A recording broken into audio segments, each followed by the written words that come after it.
Hi hello అండి. ఈ వీడియోని నేను ఎప్పుడో ఎడిట్ చేయాల్సింది కానీ లేట్ అయింది ఎడిట్ చేయడానికి. ఈ వీడియో ఏంటంటే నా బర్త్డే రోజు అనాథాశ్రమంకి ఇక్కడ వెళ్ళాము విజయనగరంలో. అలా ఉట్టి చేతులతోనే కాకుండా వెళ్ళేటప్పుడు యాపిల్స్ కూడా తీసుకొని వెళ్ళాము. మేము ఎప్పుడు అనాథాశ్రమంకి వెళ్ళినా సరే ఖచ్చితంగా ఫుడ్ కానీ లేదంటే యాపిల్స్ కానీ ఏవైనా ఫ్రూట్స్ కానీ తీసుకొని వెళ్తాము.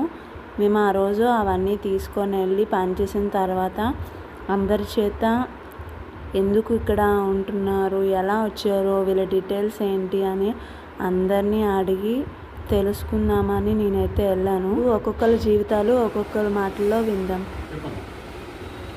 మీరు ఇక్కడికి ఎలా వచ్చారు? మీకు ఫ్యామిలీ ఎవరైనా ఉన్నారా? మీ భార్య ఏం చేస్తారు? ఎప్పుడు చనిపోయారు? 2 సంవత్సరాలు. మీ భార్య చనిపోయిన తర్వాత మీ భార్య ఉన్నప్పుడు మీ పిల్లలు బాగా చూసుకుంటారా? పిల్లలు ఎంతమంది? 2 పిల్లలు. పాప చెన్నై ఇచ్చాను, మా బాబు నాగానే ఉన్నాడు. అసలు వాడ నుంచి వచ్చిందమ్మా, అది సమస్య. వాడ పెడితే వాడ నుంచి వచ్చింది అంతే. ఆవిడ చెట్టుని తిట్లు నేను మగవాళ్ళు మాట్లాడలేము, బూతులు మాట్లాడలేదు. నాకు నచ్చక నీకు బయటకు వచ్చాను. నా భార్య ఎందుకు నాకు బ్రహ్మాండం ఉండేది. భార్య లేదు కదా, నేను ఒక్కడే అయిపోయాను. అది భార్య ఎప్పుడైతే చనిపోయిందో అప్పటి నుంచి మిమ్మల్ని బాగా చూసుకుంటారు. లేదు, ఆవిడంటే నాకు ఈ ప్రాబ్లం ఉండదు. నాకు ఎవరు లేదు అంటే ఉన్నారు కానీ ఎవరు నాకు రారు, ఎవరు రారు. నా సొంత అక్క చెల్లెలే రాలేదు. నా తమ్ముడు ఉన్నాడు, ఆడు రాలేదు.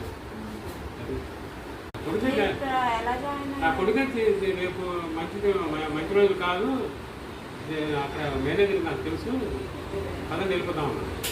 ఆడే జాయిన్ చేశాడు.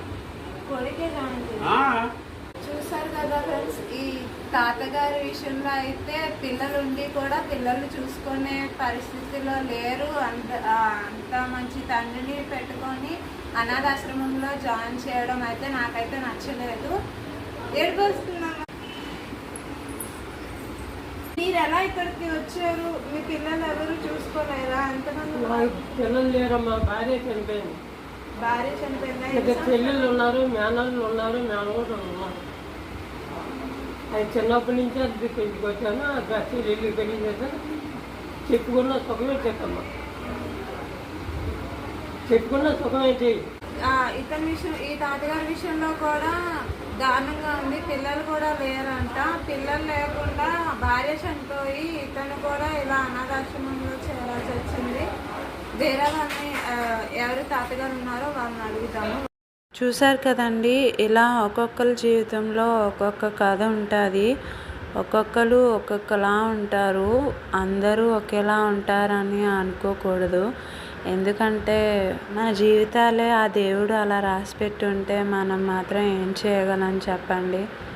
ఈ అనాథాశ్రమం పెట్టినందుకు నాకైతే చాలా హ్యాపీగా అనిపించింది. ఎందుకంటే ఇంట్లో పిల్లలు చూసుకోకపోతే పెద్దల్ని బయటికి గెంటేసిన తర్వాత వాళ్ళందరూ ఎక్కడికి వెళ్ళిపోతారు, ఎక్కడ వాళ్ళ పరిస్థితి ఎలా ఉంటుంది అనేది మనకి తెలీదు. కానీ దానికోసమే ఈ అనాథాశ్రమం పెట్టారు. ఈ అనాథాశ్రమం కనుక లేకపోయి ఉంటే వాళ్ళందరూ జీవితాలు ఎక్కడుండేవో, ఎలా ఉండేవో, ఎలా గడిపేవారో, తిండి తిప్పలు లేకుండా ఎలా ఉండేవారో కూడా ఆలోచిస్తేనే చాలా భయంగా ఉంది. చూశారు కదండి, ఈ తాతగారు వాయిస్ కూడా సరిగా వినిపించడం లేదు. చాలా నెమ్మదిగా మాట్లాడుతున్నారు. హెల్త్ ప్రాబ్లం ఏదో ఉన్నది అన్నారు. ఒక్కరికే కాకుండా ఈ అనాథాశ్రమంలో ప్రతి ఒక్కరికి ఏదో ఒక హెల్త్ ప్రాబ్లం ఉంటుంది. వాళ్ళకి తగ్గ ఈ అనాథాశ్రమం పెట్టిన అతను అయితే నిజంగా హ్యాట్స్ ఆఫ్ చెప్పాలి. ఈ అనాథాశ్రమం పెట్టిన పెద్దవాళ్ళకి వీళ్ళందరి సదుపాయాలు చూసుకుంటూ, వాళ్ళ భోజనాలు చూసుకుంటూ, మంచి ఫుడ్ పెడుతూ, ఎవరైనా వచ్చిన వాళ్ళందరూ హెల్ప్ చేస్తూ ఉంటారు. ఇలా భోజనాలని లేదా స్నాక్స్, ఫ్రూట్స్ అన్నీ తెస్తూ ఉంటారంట. ఇక్కడ మేము కూడా మా వంతు సహాయం మేము కూడా చేస్తున్నాము. చూడండి ఎంత చిన్న వాయిస్ వస్తుందో ఆ తాతగారిది. పని చేసుకోవడానికి అవకాశం ఉంది.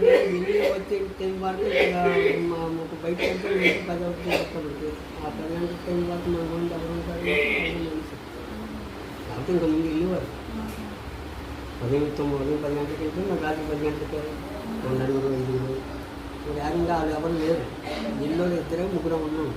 ఆ ఇల్లు గేట్లు మీ ఒక్కరి గురించి ఏమొస్తే 15 గంటలకు ఎవరు ఉంటారు. ఏకంగా అందరూ కలిసి ఉండిపోతే ఏ బాధ ఉంటుంది. ఏకంగా అందరూ కలిసి ఉంటారు. ఇంత బాగా తీసుకుంటాం. కష్టం నష్టం రాకుండా అన్ని ఓకే, ఇప్పుడు ఈ తాతగారి ప్రాబ్లం ఏంటో తెలుసుకున్నాం కదా. వేరే వాళ్ళు కూడా చాలామంది ఉన్నారు, వాళ్ళ ప్రాబ్లమ్స్ ఏంటో, ఇక్కడికి ఎలా వచ్చారో కూడా తెలుసుకున్నాం. ఇంకా కొంచెం మంది ఉన్నారు కానీ వాళ్ళందరినీ ఇంకా అడగాలనిపించలేదు. ఎందుకంటే జీవితం అనేది ఇంకా అలానే ఉంటుందని నాకైతే అర్థమైపోయింది. అంత పెద్దవాళ్ళని నేను అడిగేంత నాకు అంత చిన్న వయసులోనే ఏం అడగాలో కూడా తెలియలేదు వాళ్ళని. కానీ అడిగి కూడా నేను మాత్రం ఏం చేయగలను, వాళ్ళ కష్టసుఖాలు తెలుసుకొని నేను ఏం చేయగలను అనే థాట్ అయితే వచ్చింది. కానీ ఇలాంటి వాళ్ళు చాలామంది ఉంటారు కదా. ప్లీజ్ దయచేసి వాళ్ళందరికీ నేను ఒక్కటే చెప్పగలను. ఎందుకంటే పేరెంట్స్ ఇంత చిన్నప్పటి నుంచి కష్టపడి పెంచి పోషించిన తర్వాత వాళ్ళు పెద్ద అయిన తర్వాత ఇలా పిల్లలు పేరెంట్స్ని అనాథాశ్రమంకి వదిలేయడానిక అనే థాట్ అయితే వచ్చింది. నాకైతే చాలా భయమైతే వేసింది. కానీ పిల్లలు మనం ఇంత కష్టపడి పెంచి పోషించిన ఒక స్థాయికి తీసుకొచ్చిన తర్వాత ఇలా వదిలేస్తే అనాథాశ్రమంకి ఎంత కష్టమో అనేది నాకు చాలా భయమేసిందండి. ఇంకా చాలామంది ఉన్నారు, వాళ్ళందరూ పనులకి కూడా వెళ్తారంట అనాథాశ్రమంలో. కానీ పనులు చేస్తూ వాళ్ళ సంపాదన తెచ్చుకొని టాబ్లెట్లు అవి తెచ్చుకొని ఇలా చూసుకుంటున్నారు అందరూ కూడా.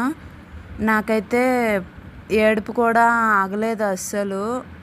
ఫస్ట్లోనే ఆ తాతగారి మాటల్లోనే ఏడుపు వచ్చేసింది.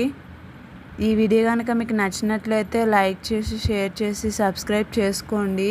ఇలాంటి మరెన్నో వీడియోస్ కోసం నా ఛానల్ని సబ్స్క్రైబ్ చేసుకోండి. చూడండి, ఇలాంటివి చాలా వీడియోస్ అందరికీ పనికొచ్చేవే పెడుతూ ఉంటాను. చివరిగా నేను చెప్పేది ఏంటంటే పిల్లలు ఎప్పుడూ పేరెంట్స్ని వదిలేయద్దు. ఇంత చిన్నప్పటి నుంచి పెంచి పోషించి ఒక స్థాయికి తీసుకొని వచ్చిన తర్వాత పిల్లలు ఇలాంటి పరిస్థితి వచ్చినా కూడా, ఎలాంటి కష్టాలు వచ్చినా కూడా పేరెంట్స్ని మాత్రం వదిలిపెట్టద్దండి. ఇదే నా రిక్వెస్ట్. ఇలానే చాలా అనాథాశ్రమంలో కూడా ఉన్నాయి. చాలా అనాథాశ్రమంలో ఇంకా ఎంతమంది ఉన్నారో ఏంటో అనేది నాకైతే తెలీదు. మా ఇంటికి దగ్గరలో ఉన్న అనాథాశ్రమంకి అయితే మా అమ్మ వాళ్ళు తీసుకొచ్చారు. వాళ్ళ పరిస్థితి విన్నాక నాకైతే చాలా భయమేసింది.